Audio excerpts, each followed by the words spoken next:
Hello, everyone, and welcome to the LLG Bulletin Vlog. I'm Helen McGrath, Head of Public Affairs, and I'm joined by our Bulletin Editor, Dennis Hall. Hello, everyone.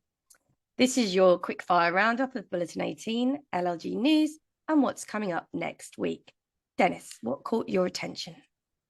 Well, Bulletin 18 takes a look at the aftermath following the recent local elections. They raise many questions and many issues, not least about the impact of voter ID. So how did the new system affect those elections? There's also a post about a council that has introduced a 4-day week to solve recruitment and retention issues. Employing agency staff can be expensive and is not always the right solution for filling some roles. But one council may have found the answer in the form of the 4-day week. And finally, I've included a collection of posts from the SRA concerning the in-house sector, including the latest thematic review. This will be a key influencer in how we are regulated in the future. Helen. Thank you, Dennis. Well, for me, it was the lack of movement on ethical standards following the Lord Evans recommendations all the way back in 2019.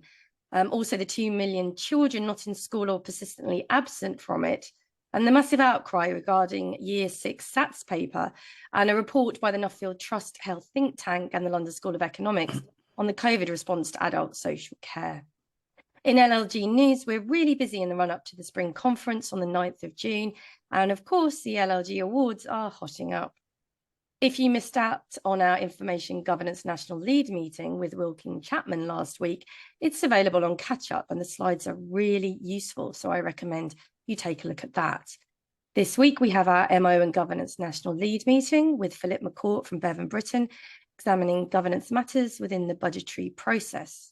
On the 24th of May, we have an LLG webinar on the Golden Thread with Simon Lewis from Wimbledon Dickinson, which relates to building regulations. In training, we have the Planning Basic Survival Guide on the 22nd of May with Richard Ground Casey from Cornerstone Barristers, and setting up and running local authority companies with Bethan Evans on the 23rd. All the information and other courses are available on the website. Sneaky peek time, Dennis. What's coming up in Bulletin number 19? Well, Bulletin 19 includes a range of topics, but look out for the post on an obscure novelty in the Levelling Up and Regeneration Bill that deals with government plans to introduce a high street rental auction process. So how's that going to work? Also, there are new posts on data sharing in the public sector with new studies from the Information Commissioner's Office. And there's a fascinating research item on the much publicised post office scandal, which focuses on one particular aspect of relevance to us. Academics argue that the post office scandal highlights the dangers of lawyers, including in-house lawyers, absorbing and reflecting back their client's view without sufficient independence and critical detachment from their client's view. A cautionary tale indeed, and one that local government lawyers need to consider carefully. Helen. Indeed. And for more detailed coverage of the bulletin entries, don't forget to listen to the Grapevine podcast. So it's goodbye from me. And from me too.